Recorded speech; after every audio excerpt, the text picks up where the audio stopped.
Թուրքիայում համոզված են քրդական բանվորական կուսակցության ինքնալուծարումը երկրի պատմության մի նոր էջ է բացում։ Դրա հետ մեկտեղ Թուրքիայի նախագահ Ռեջեփ Թայիփ Էրդողանն ընդգծում է, ուժային կառույցները պետք է հետևեն, որ քրդերը հանկարծ չփորձեն խուսափել։ Իրաքի լեռներում կուսակցության 12-րդ համագումարի ընթացքում կայացված որոշումների կատարումից։ Մեր անվտանգության ուժերն ու մյուս կառույցները պետք է ուշիով հետևեն այս գործընթացին, որպեսզի դրա ժամանակ որևէ անցանկալի միջադեպ տեղի չունենա, իսկ խոստումները, որ հնչել են, կատարվեն։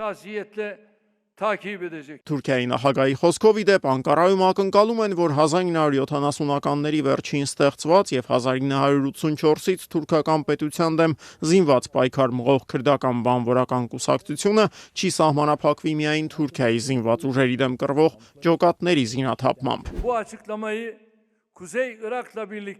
Քրդական բանվորական կուսակցության հայտարարությունը մենք դիտարկում ենք որպես մի որոշում, որ տարածվում է նաև այս կառույցի Սիրիայում, Եվրոպայում եւ Հյուսիսային Իրաքում գործող մասնաճյուղերի վրա։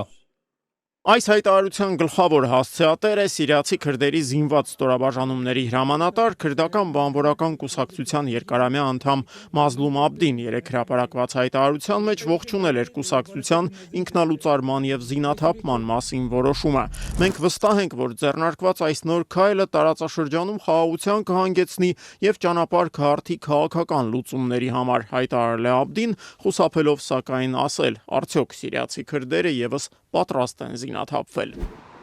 Թուրքիայի մայրաքաղաքի բնակիչները նույնպես ուրախ են, որ 40 տարի տևած պարտիզանական պայքարի էջը փակվում է։ Դրա հետ մեկտեղ շարքային թուրքերի շրջանում որոշակի թերահավատություն եւս առկա է։ Ոմանց մոտ կասկածներ կան, որ Էրդողանի կառավարությունն այս քայլին է դիմում նախ եւ առաջ ներքաղաքական դրդապատճառներից ելնելով։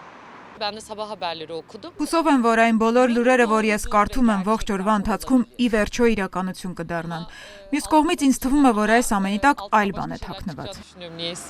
Այլ բան ասելով Թուրքիայում նկատի ունեն Էրդողանի եւս մեկ անգամ նախագահի պաշտոնում առաջադրվելու ցանկությունը։ Թուրքական ընդդիմադիր շրջանակների համոզմամբ այդ նպատակով Ռեջեփ Թայիփ Էրդողանը պատրաստ է քրդերի հետ հաշտեցման մի նոր գործընթաց սկսել, որի դիմաց խորհրդանում ներկայացված քրդամետ դեմ կուսակցության падգամավորները կքվեարկեն սահմանադրական փոփոխությունների օգտին, որոնք էլ իրենց հերթին Թուրքիայի նախագահի համար ճանապարհ կբացեն դեպի պաշտոնավարման եւս մեկ ժամկետ։ Թուրքական մամուլում սակայն այլ տեսակետներ եւս հնչում են։ Փանջերը թերթի ծաղրանկարիչ Բյուլենտ Չելիքի համոզմամբ, օրինակ քրդական բանվորական կուսակցության լուծարմամբ Էրդողանը զրկվում է իր նախընտրական գլխավոր կռվաններից մեկին, այն էլ ամերիկացիների թեթև ձեռքով։ Այսօր հրապարակված ծաղրանկարում պատկերված է Դոնալդ Թրամփը, որը ձկնորսական կարթով Էրդողանի դիմացից փախցնում է քրդական բանվորական կուսակցություն մակագրությամբ խաղալիք ավտոմեքենան։ Նկարի վերևում էլ գրված է. Ես արգրավում եմ այն հարմարավետ գործիքը, որ թույլ էր տալիս ձեզ անընդհատ հաղթել ընտրություններում։ Թուրքական առաջատար մամուլում սակայն գնահատականներն ավելի լուրջ են եւ ավելի լավատեսական։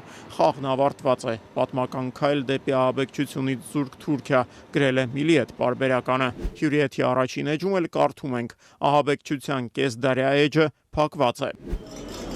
Թուրքիայի քրդերի ոչ պաշտոնական մայրաքաղաքը համարվող Դիարբեքիրում եւս ուրախ են, որ թուրք-քրդական հակամարտության հանգուցալուծման իրական հնարավորություններ են ի հայտ եկել։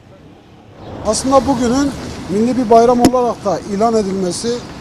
Ես կարծում եմ ճիշտ կլինի, եթե այս օրը Թուրքիայում ազգային տոն հռչակվի, որովհետև եղբայրասպան պատերազմներն ու բողոքի գործողություններն այլևս անցյալում կլինեն։ Այլ պետություններն այժմ արհեստական բանականություն են ստեղծում, իսկ մենք այս խնդիրների պատճառով նրանցից առնվազն 20 տարի հետ ենք մնացել։ 20 yıl geriden gelerek bu sorunu def etmeye çalışıyoruz. Çok şükür bugün bitti.